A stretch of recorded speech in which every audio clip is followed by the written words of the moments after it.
Tudo começou quando entrei naquele antiquário empoeirado no centro da cidade. O lugar tinha aquele cheiro característico de tempo e histórias esquecidas. Foi lá que o vi pela primeira vez. Um retrato de um homem de aparência severa, com um olhar que parecia cortar a alma. O dono da loja, um senhor de costas curvadas e voz rouca, me disse que o quadro fazia parte de uma coleção herdada. Ninguém sabia quem era o homem retratado. Mas não foi o rosto que me atraiu, e sim a moldura. Era feita de uma madeira escura, pesada, com entalhes que pareciam sussurrar segredos. Levei-o para casa sem pensar duas vezes e pendurei na parede principal da sala, bem em frente ao sofá. Achava que daria um toque de classe ao ambiente. Naquela mesma noite, eu estava largado no sofá, assistindo a um filme qualquer na TV. A luz da tela piscava, criando sombras dançantes pelo cômodo. Foi então que senti um desconforto, uma sensação de estar sendo observado. Desviei o olhar para o quadro e meu coração gelou por um instante. Os olhos do homem no retrato não estavam mais fixos à frente. Eles pareciam me seguir. Quando me inclinei para pegar o controle remoto na mesinha de centro, tive a nítida impressão de que seu olhar acompanhou o meu movimento. Sacudi a cabeça, tentando me convencer de que era apenas cansaço. Uma ilusão de ótica causada pelas luzes e sombras. É só a perspectiva, murmurei para mim mesmo, mas a dúvida já estava plantada. No dia seguinte, a sensação persistia. Para tirar a prova, decidi mudar o quadro de lugar. Tirei-o da parede principal e o pendurei em um canto mais afastado da sala, perto da janela. Pensei que, de um novo ângulo, o efeito desapareceria. Mas foi o contrário. De onde quer que eu estivesse no cômodo, sentado no sofá, indo para a cozinha, parado perto da porta, os olhos dele estavam cravados em mim. Era como se a tela se curvasse e a tinta se movesse apenas para me manter em seu campo de visão.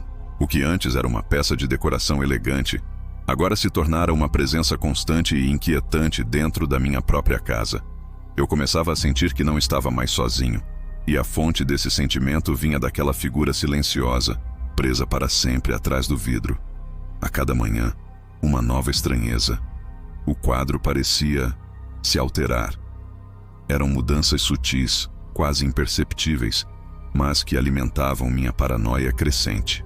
Num dia, acordei e tive a certeza de que o olhar do homem estava ligeiramente mais inclinado para a esquerda, como se ele estivesse observando a porta de entrada.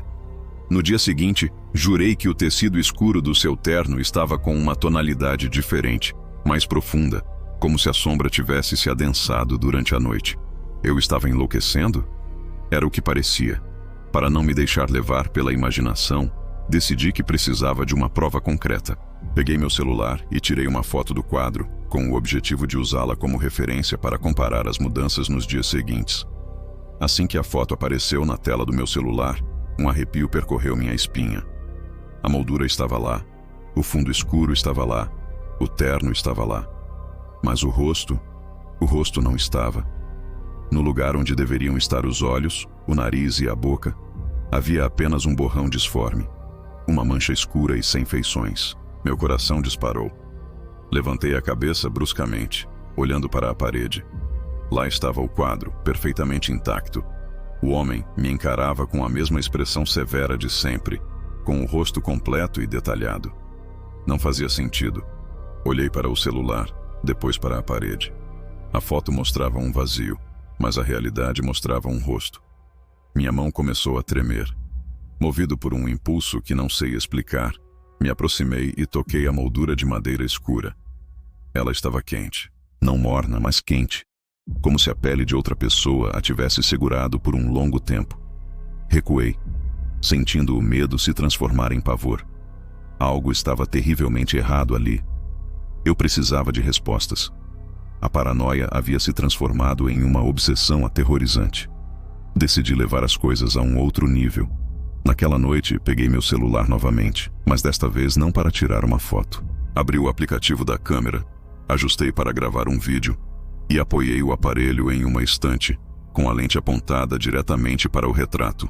Ativei o sensor de movimento para que a gravação só começasse se algo acontecesse. Fui para o quarto, mas não consegui dormir. Fiquei deitado com os olhos abertos no escuro, ouvindo o silêncio da casa, esperando.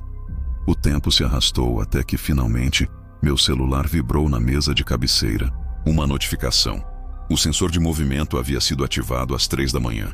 Com as mãos trêmulas, peguei o celular e abri a gravação. Os primeiros segundos mostravam a imagem estática do quadro na parede escura. Então aconteceu. O quadro começou a balançar levemente, como se alguém o tivesse empurrado com delicadeza. Não havia corrente de ar, as janelas estavam fechadas. Em seguida, a imagem focou no rosto do homem. E eu vi com clareza os olhos dele se moverem, deslocando-se lentamente da posição frontal para encarar o canto da sala. 1 minuto depois, a imagem da câmera perdeu o foco completamente, tornando-se um borrão de luz e sombra. Durou apenas alguns segundos. Quando a imagem voltou ao normal, o quadro estava vazio. A figura do homem havia desaparecido. Em pânico, pulei da cama e corri para a sala. Acendi a luz, esperando encontrar a tela em branco. Mas não. O quadro ainda estava lá, pendurado na parede, e o homem estava dentro dele. Só que agora, sua cabeça não estava mais virada para frente. Estava completamente de perfil, olhando fixamente para a porta de entrada da sala. A noite de ontem foi o ponto final. O medo se tornou insuportável. Eu estava sentado no sofá, incapaz de tirar os olhos do quadro, quando um estalo alto ecoou pela sala. O prego cedeu. O quadro despencou e se espatifou no chão, espalhando cacos de vidro pelo tapete. O som foi violento, mas a primeira coisa que senti foi alívio. Estava acabado. Me aproximei dos destroços e vi que, com o impacto, o fundo da moldura havia se partido. Entre a tela e a madeira de proteção havia algo dobrado. Um pedaço de papel amarelado e frágil. Com cuidado, eu o peguei. Era um recorte de um jornal muito antigo, a tinta já desbotada pelo tempo. A manchete me fez parar de respirar. Homem encontrado morto dentro de retrato em exposição misteriosa. A notícia descrevia como o corpo de um homem não identificado fora inexplicavelmente encontrado fundido à tela de seu próprio retrato durante uma exposição de arte décadas atrás. Não pensei mais. Juntei os cacos, a tela rasgada, a moldura quebrada e o recorte de jornal. Coloquei tudo em um saco de lixo preto, corri para fora na madrugada e joguei na lixeira mais distante que encontrei. Voltei para casa sentindo um peso sair das minhas costas. Dormi profundamente pela primeira vez em semanas, mas a paz durou pouco. Hoje, quando acordei e entrei na sala, o ar me faltou. Lá estava ele, pendurado na parede, no mesmo lugar de sempre. O vidro estava intacto, a moldura perfeita. O quadro havia voltado. E o pior não era isso. O homem no retrato não olhava mais para mim. Seu olhar atravessava a sala, fixo em um ponto específico. Um ponto logo atrás de mim. Obrigado por me acompanhar nesta história até o fim. Se você gosta de relatos como este, não se esqueça de se inscrever no canal e ativar as notificações para não perder os próximos vídeos. Deixe seu like se essa história te deixou pelo menos um pouco arrepiado. Fique seguro e da próxima vez que comprar um quadro antigo, olhe bem nos olhos dele. Até a próxima.